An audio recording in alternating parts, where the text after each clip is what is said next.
ফুটবলের সব খবরাখবর সবার আগে পেতে এখনই সাবস্ক্রাইব করুন এবং বেল বাটনে প্রেস করুন।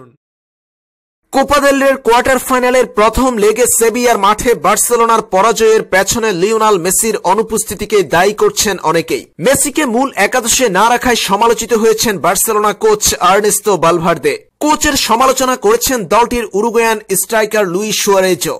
তবে কোচের সমালোচনা লুইস সুয়ারেজ করেছেন ভিন্ন ইঙ্গিতে। দলের হারের পেছনে মেসি না থাকাটা অজুহাত হিসেবে দেখছেন না তিনি, তবে মেসির অনুপস্থিতি অনেক বড় একটা কারণ, এমনটা মনে করছেন লুইস সুয়ারেজ। স্পেনের দ্বিতীয় সেরা এই প্রতিযোগিতায় বুধবার কোয়ার্টার ফাইনালের প্রথম লেগে সেভিয়ার কাছে 2-0 গোলে পরাজিত হয়েছে বার্সেলোনা। বার্সার এমন শোচনীয় পরাজয়ের পেছনে কোচ আর্নেস্তো ভালভার্দের সিদ্ধান্তকে দায়ী করছেন অনেকেই। স্কোয়াডে লিওনেল মেসিকে না রাখাটা ছিল তার বড় ভুল। এর আগে স্প্যানিশ লা লিগায় লেগানেসের বিপক্ষে বার্সেলোনার শুরুর একাদশে লিওনেল মেসিকে রাখেননি কোচ আর্নেস্তো ভালভার্দে। সেই ম্যাচে হারতে বসেছিল বার্সেলোনা।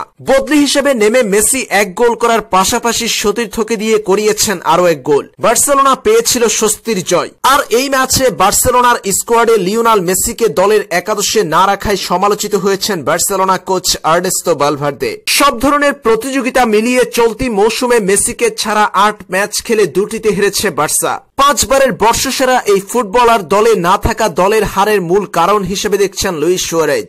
এ প্রসঙ্গে সুয়ারেজ বলেন, মেসির অনুপস্থিতি কোনো অজুহাত ছিল না, তবে তার না থাকাটা দলের হারের পেছনে বড় ভূমিকা পালন করেছে, কারণ মেসি ম্যাচে পার্থক্য গড়ে দেয়। আশা করছি দ্বিতীয় লেগে সে দলে থাকবে এবং পার্থক্য গড়ে দিবে। আমরা ফিরতি পর্বে দারুণ কিছু করব। এই সময়টা বেশ কঠিন।